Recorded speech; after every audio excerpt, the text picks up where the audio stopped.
Pernahkah kita memperhatikan bagaimana bahasa yang kita gunakan setiap hari sebenarnya terus berubah?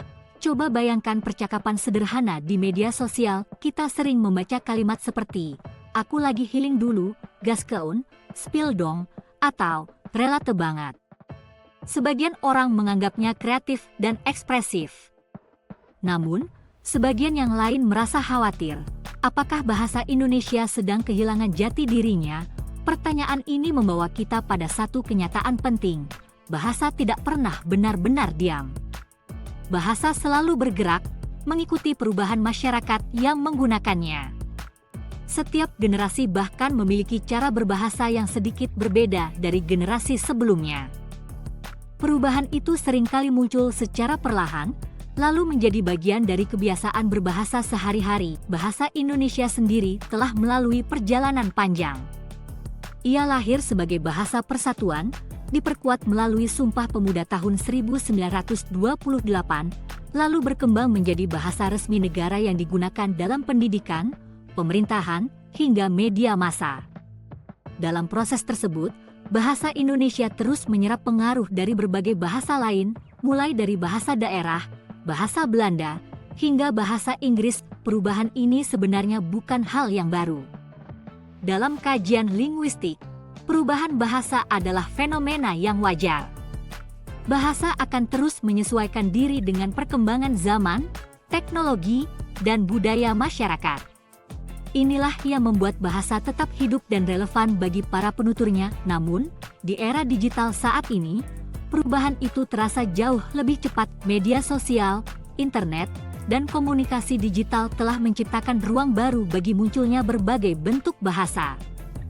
Kita melihat lahirnya istilah-istilah baru, singkatan, campuran bahasa, hingga gaya komunikasi yang lebih santai dan informal.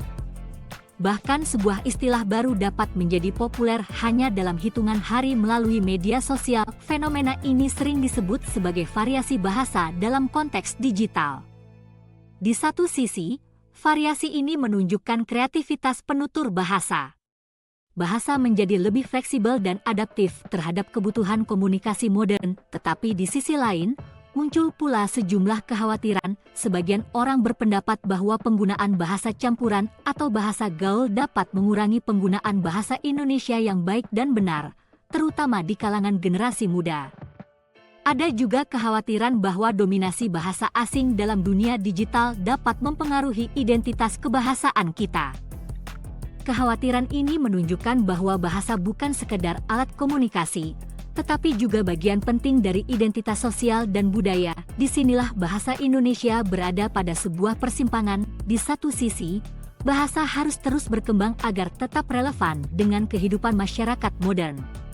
Namun di sisi lain, bahasa juga perlu dijaga agar tetap mempertahankan fungsi dan identitasnya sebagai bahasa nasional. Pertanyaannya kemudian bukanlah apakah perubahan bahasa harus dihentikan, karena perubahan itu memang tidak bisa dihindari. Pertanyaan yang lebih penting adalah, bagaimana kita menyikapi perubahan tersebut secara bijak. Dalam konteks ini, pendidikan bahasa memiliki peran yang sangat penting. Melalui pendidikan, masyarakat dapat memahami kapan menggunakan bahasa formal, kapan menggunakan bahasa santai, serta bagaimana menjaga keberagaman bahasa tanpa kehilangan identitas kebahasaan. Selain itu, lembaga kebahasaan, media, dan masyarakat luas juga memiliki tanggung jawab untuk terus memelihara bahasa Indonesia agar tetap hidup, berkembang, dan relevan.